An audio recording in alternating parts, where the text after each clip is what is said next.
Good morning, everyone. Happy Friday. It is Friday, December 6th. Can you all believe that we're less than 20 days away from Christmas Day? It is absolutely outrageous when I think about that, my mind is like, what? Where did the year go by? But I hope everyone had an awesome Thanksgiving and or that you're ready for another Friday morning live. As you probably already remember from last Friday, we talked about, we did part one of sign of you have a toxic boss if they exhibit certain behavior. And we weren't able to get through all of them. So today we're going to look at the next 15 to complete the list. And you can decide, are you in a toxic boss situation? So let's get started. Um, Today's number one, or really what's number 16 on the list from our trusty MSN.com health article, is they blame others for their mistakes. And I'm going to tell you, that is a pet peeve of mine.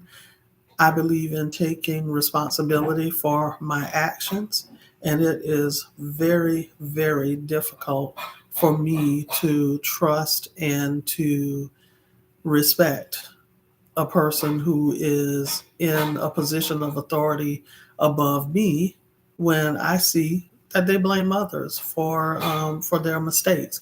Now, thank goodness, I've been very, very fortunate and blessed that I have not had to deal with that a lot during my career. And so I know that I'm very fortunate. And what stands out, what brings to mind this particular point is it brings to mind just, I think it was just last year, or maybe I'm pretty sure it was last year, not this year. As you all know, I am a people manager. I have a team of 3 people reporting to me, and my my entry level employee, who is an awesome, awesome, valuable team member, she called me because I had provided her with some guidance on how to handle a situation. And she started, the situation arose again, or some aspect of the situation arose again. And I wasn't in the office at the time. Our vice chancellor just, asked her matter of factly, how did you decide to handle the situation in this manner, or who gave the employee this information? And that was what it was. Who gave the employee who had the concern this particular information? It was an interpretation of one of our organization's policies. And so my employee called me. I was traveling for work, and she said, our one of our higher ups is asking who interpreted the policy in the manner that it was interpreted. Why did I tell the employee that this is what the policy meant? And she said, I just wanted to give you a heads up, to ask if it is okay that I let our senior leader know that I got the instruction from you. And she explained to me that evidently I had misunderstood the policy. And the reason why I misunderstood it is because it's a policy that I didn't have to interpret often. And so I misinterpreted the policy very unintentionally. And so she asked if it was okay if she told her higher up that she got that information, the policy interpretation, from me. And I told her at that point that I greatly appreciated her giving me a heads up. Um, but to understand and feel very confident that if I ever gave her, um, anytime I provided her or any of the other team members with guidance, to feel free to let any higher up who is asking, um, to let them know when they got guidance from me. And I explained to her that I apologize for misinterpreting the policy. However, the higher up needed to know that my employee was not the one who interpreted the policy on her own, and that I apologized for that. And I know that that strengthened our bond. And I've told all three of my team members, listen, anytime I give you guidance, feel free to use my name freely to say, Cynthia told me that this is how we should solve this problem, or this is how this policy is interpreted, because I want them to feel comfortable that I am not going to let them take the fall for a mistake that I made. Because, for one, we're all human. And if we can't make a mistake on our jobs every now and then this is how I feel. I don't need to be working for that organization, because it's not about its employees. They're just about the bottom line and making themselves look good. I don't want to work in that type of environment. So when I got to the office, I spoke with our higher up and with my immediate manager and our higher up, and I explained to them why I interpreted the policy in the way that it was, and they were fine. They just told me the difference in how I interpreted it versus how the organization wanted it to be interpreted, the intended interpretation. Guess what? That resolved the issue. We went back to the employee, and we told her that we had unfortunately the correct interpretation of the policy.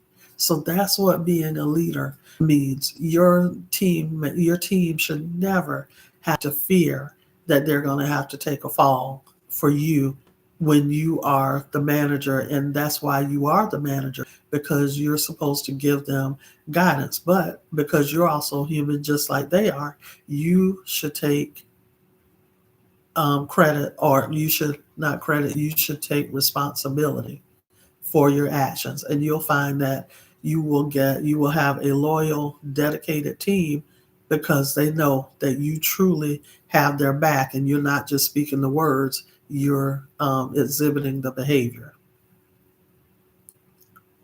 Let's see. Next, they gaslight you. Oh my God. Now, I have had that situation.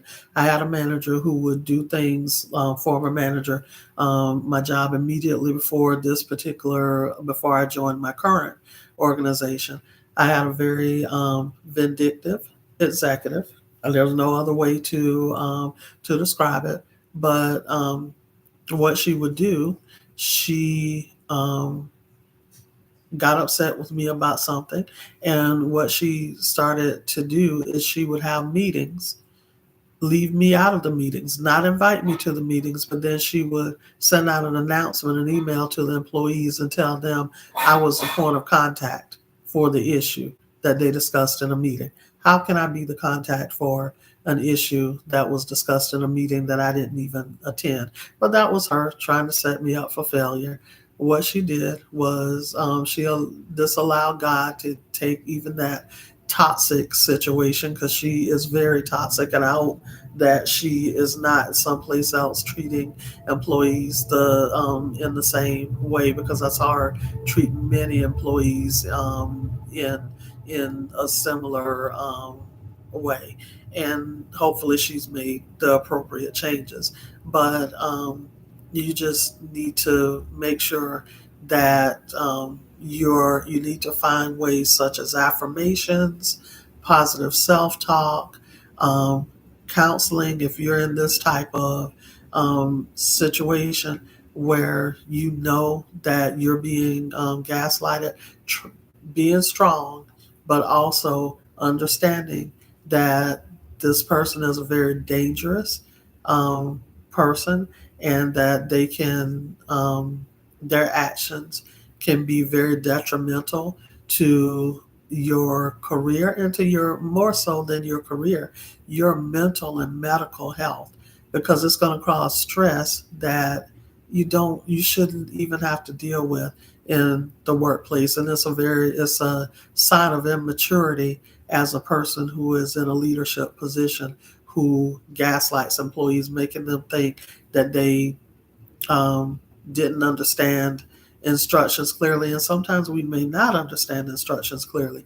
But if it's a constant situation that's going on, then yeah, you need to, I would recommend, it has to be a personal decision, but you need to either make a report through your appropriate chain in your organization, or if you feel, sorry about that, if you feel that that won't get any results for you, then you need to start putting your feelers out there for other opportunities.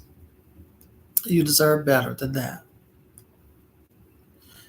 Next is if they lack integrity.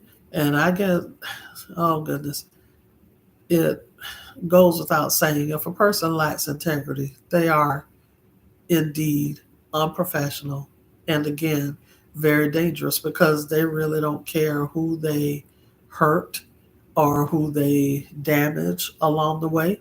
Um, and so I can tell that if reporting to someone in my chain of command who lacked integrity, first of all, I'm not going to hurt that person. Like my former toxic employee she had a group where she mentored young children, and we were in a meeting in a group. We were in an employee meeting, and she was bragging about the fact that she had this group that mentored young children, and she asked who would like for her to mentor their children.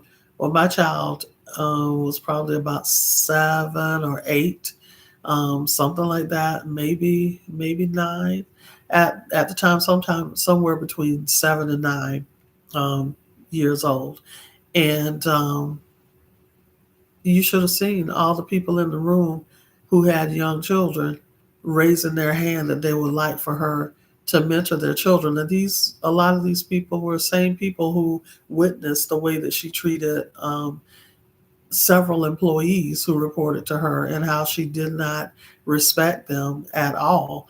And I didn't raise my hand because I didn't want that evil spirit impacting my child. I wanted him to have positive influences in his life, and so if only the people who were allowing her to mentor their children knew that she was not sincere, I'm sure that a lot of them would take their children out of that group because they probably would not be able to believe the way that she acted behind closed doors with her leadership team, or a lot of the inappropriate things that she said and did in the workplace as a senior leader. So, and here the article says that a toxic superior is guided by their own self interest. They break the rules for their own personal gain and don't follow general work principles that are expected in a professional setting. That says a lot right there. I wouldn't want to be known as the person who breaks rules just for my own personal gain. That just is, as they say, as it's often said about things that are inappropriate. That's just not cool.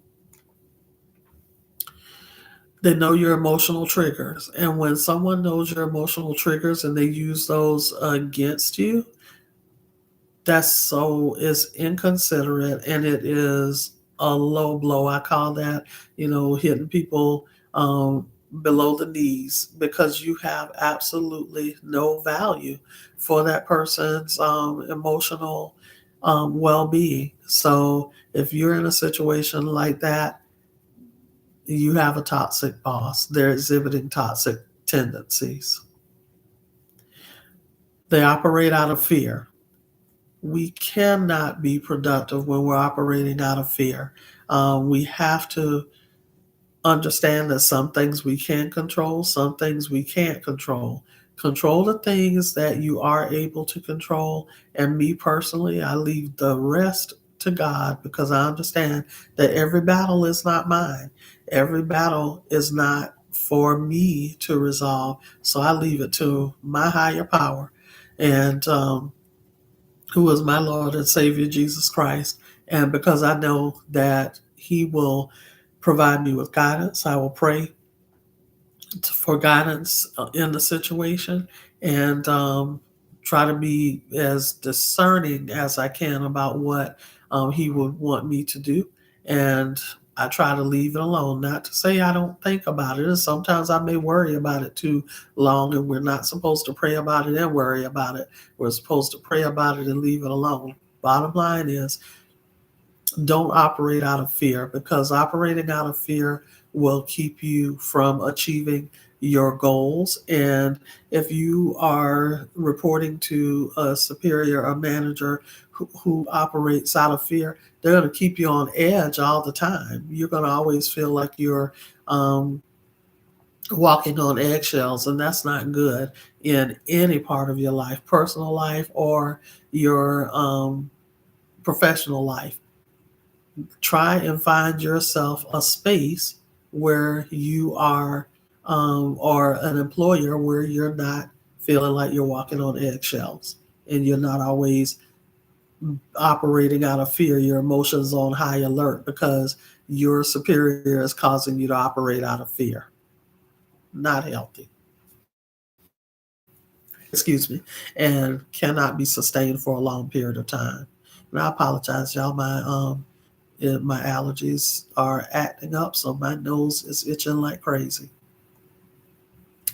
Okay, next, they make you doubt your abilities and accomplishments. A manager should never make an employee doubt their abilities or their accomplishments.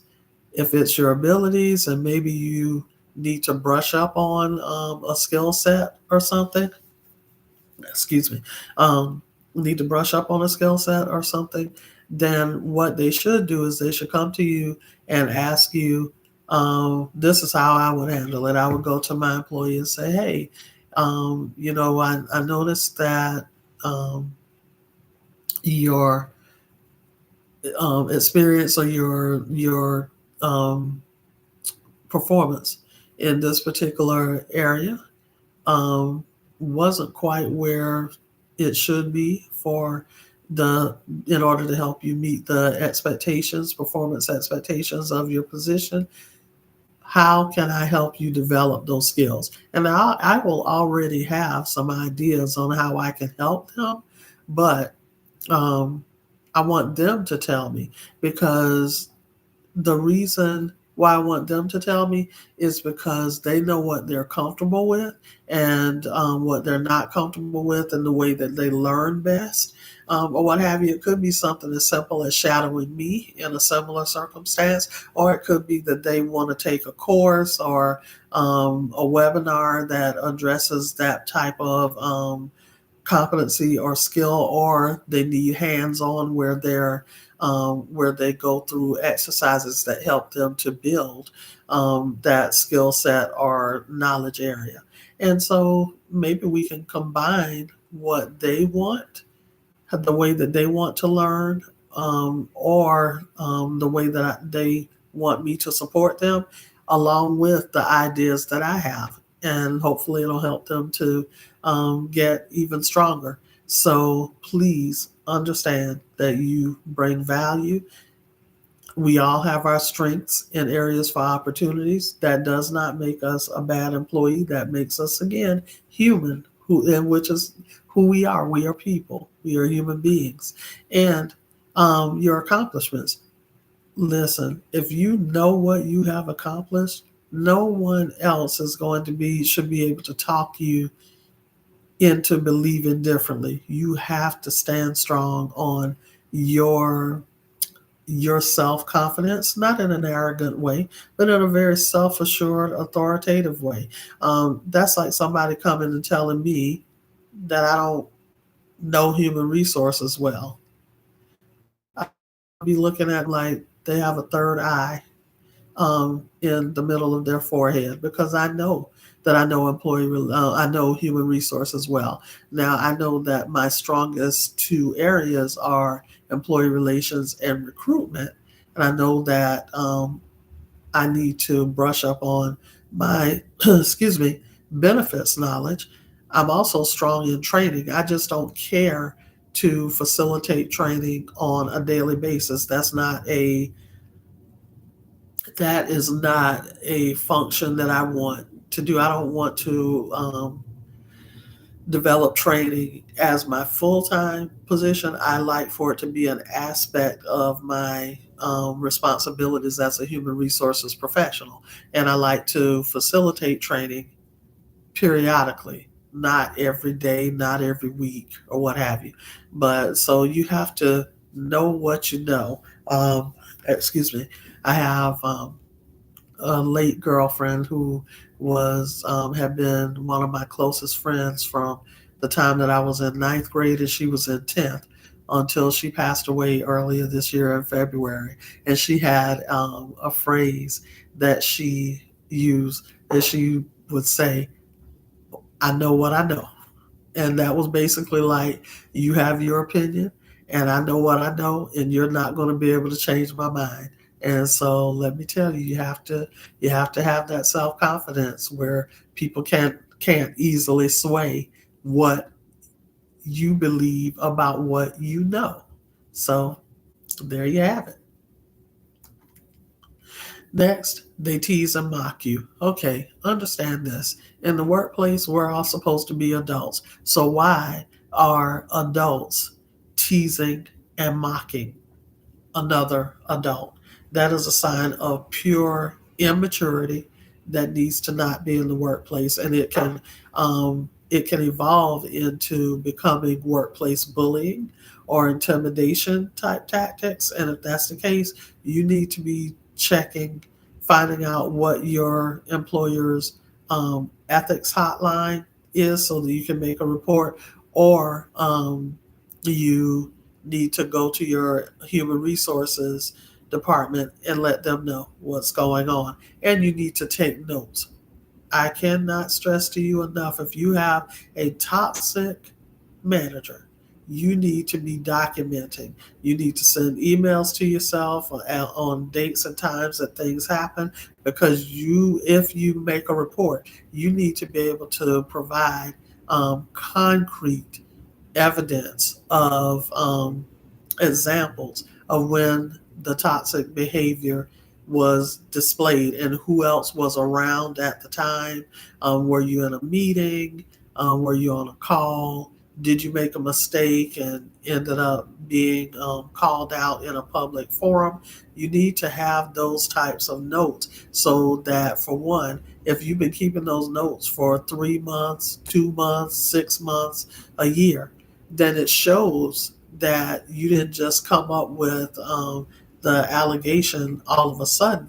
You have been experiencing this and you have been documenting this. And so, what you need to do, you need to email those notes to your personal email address, so that if by any chance you're ever fired or walked off the job, you have those notes in your personal email box so that you can access them and provide them to whomever you need to provide them to as needed.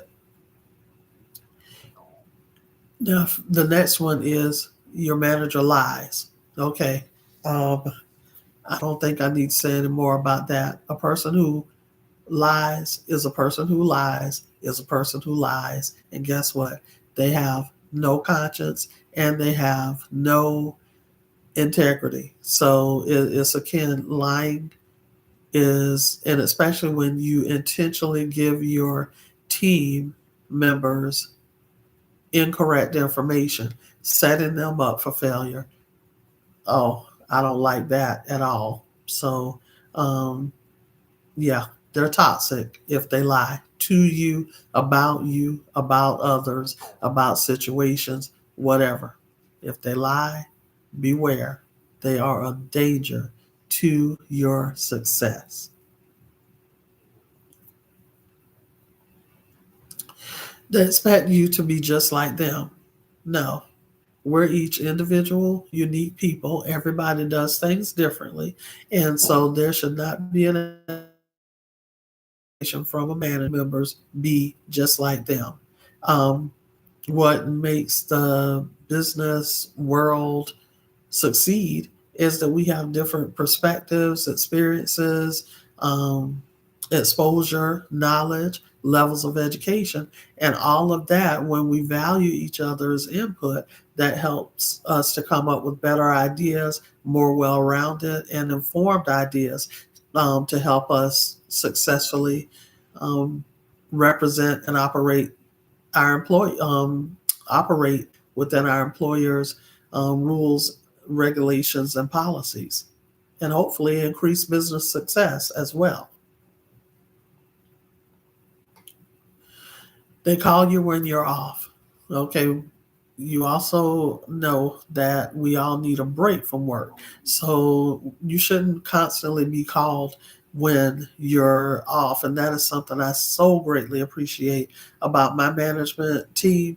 They only reach out to you on an off day if they have gone through every other mode of trying to resolve the issue and they can't figure out the situation or get the information that they need. I know that my former manager, who I recently stopped reporting to in November, she got a promotion.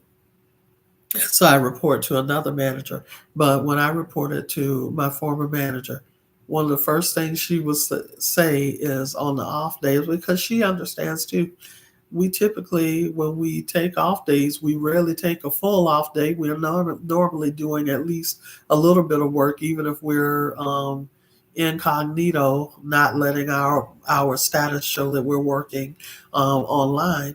We know the importance of needing that ability to check out from work from time to time so that you can return refreshed and invigorated and ready to face the challenges and projects that you have to work through. And so she would, the few times that she has called me on an off day, she would say, Cynthia, I apologize for calling you on your day off. I just have a quick question that should take a couple of minutes. Guess what? I didn't mind answering her call because I knew that that was not like her to call me on a regular basis on my day off. So I greatly appreciate it. So if you're not enjoying some type of work life balance or what have you, where you can check out and just, have peace away from workplace things and items and issues, then and if it doesn't do any good for you to talk to your manager and just let them know that you need that more of that balance. So if they keep calling you on your day off, on your days off, or while you're on vacation or what have you, you may need to look at making a move to an organization that does offer um, employees uninterrupted time away from work. But again, has to be a personal decision. Let's see. They love the limelight. And yeah, there are some managers who they're going to take credit for all of the work, especially all of the good things. And they love for the attention to be on them. You know what I say? Let the attention be on them. As long as I know I'm doing a good job, I'm doing my work. Sooner or later, it's going to come out. It's going to be exposed that while they love the limelight, they may not have been the one doing the work. So don't let that necessarily, get you too upset. As long as their being in the limelight is not causing you stress or causing you to be looked at in a negative way, let them enjoy it. I can guarantee you that one day they're going to get to the point to where that same limelight that they're running for all the time is going to bite the heck out of them because they're going to run trying to be in some higher up spaces and they're going to stumble and fall because their intentions are not pure. So just sit back, continue to do your work with integrity, honesty, high morals, and ethics, And just watch. That bath won't last long, and that fall may be big. So the next one is they are passive aggressive. And if they're hostile, making hostile comments to you, and what have you, that can equate to workplace bullying and intimidation tactics, which are illegal. And again, you need to check with your human resources team um, and talk to them about what you're experiencing. Access your employee assistance program for help on how to operate within that type of workplace environment. And if you need to, um, either make a report to your ethics hotline in house, or if you need to go to the EEOC at the federal level or at your state level and make a complaint and let them know what's going on. Again, have your documentation together about the instances that have happened where you had to be um, where you were exposed to that inappropriate behavior, because you have a reasonable expectation as an employee, each of us does, to be free from a work environment that is riddled with harassment, discrimination, workplace violence, things like that. Some of these toxic behaviors that some managers exhibit. Your ideas never go anywhere. You present ideas and then they just kind of go into the abyss. So they disappear. You need to make sure that you share your ideas both verbally and in writing via email. So, and copy your personal email address if you need to, so that you can have a list of the ideas that you have floated to your manager that nothing has been done about, that no action has been taken on, and you have not been given the green light or any type of feedback on. Because if you make a complaint, you need to be able to produce the information. And that's why I tell you, blind copy your personal email address, or send the idea to your manager and then forward that same message to your personal email address so that you can have a copy of it as well. And whatever response they provide to you, send a copy of that response to your personal email address as well, to show that they either acknowledged or never opened or never acknowledged the idea excuse me, that you submitted, and that's why you're not able to move forward.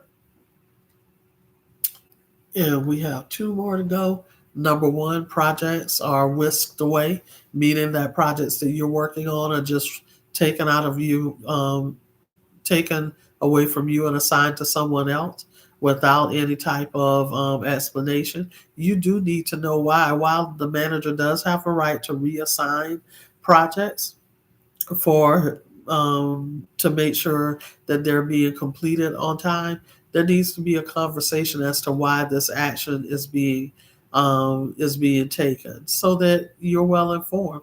And the other thing is they need to let you know why they're making the that decision to take a project away from you, but also offering you the opportunity to build your skills in that area. Whereas maybe the next time you have a similar project, you can be successful. It's all about communication, effective, respectful communication, and timely communication. Then, last but not least, your coworkers don't speak up. If you're in a work environment where you constantly see management behaving in a certain manner that you know is absolutely inappropriate, but your coworkers never speak up, that's a sign that the either the workplace as a whole is toxic and toxicity is pervasive throughout the entire workplace, maybe, or that particular manager is toxic, and that's why people are operating out of fear and they fear speaking up because they fear that they're going to be demeaned or disrespected in a public forum, or even that their employment, their livelihood will be jeopardized or threatened, and that is totally unacceptable. So just keep those things in mind. That rounds out our set part two, which are the last 15 areas are signs of a toxic manager. I hope that none of you are working in this type of environment. However, it is unfortunate that a lot of people are, probably many more than we could even imagine. But I hope that I've also provided you with some guidance and some tips on how to address those issues. If your workplace has an ethics hotline, um, always keep in mind that you can place a call with the ethics hotline, and hopefully your employer will take that seriously and they will look into the issue. Also, speak with your manager's manager and let them know what is going on.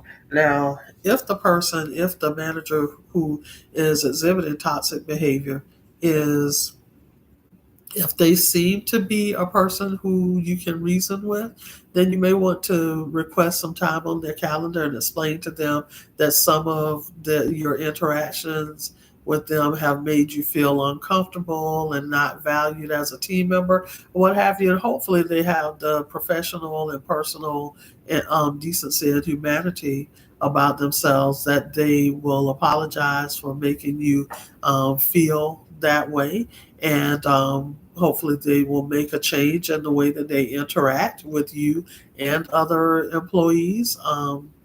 But if that does not work, or if you don't feel comfortable doing that because you've already seen evidence that this person is not a mature, professionally or personally mature person who you can have that type of conversation with, then you may need to go to your manager's manager or go to human resources or file a complaint via your employer's ethics hotline. And then last but not least, go outside the organization to EEOC if there are things like workplace bullying, harassment, intimidation, or what have you. Then you may have to go outside of the organization or take advantage of a free consultation from an employment law attorney. Take your notes and what have you. Let them, I'm sorry, let them know what you've experienced and see if, what type of guidance they may be able to give you. So there are avenues that you can take to help you to deal with this unfortunate situation of having to work in a workplace where your leader or manager is toxic.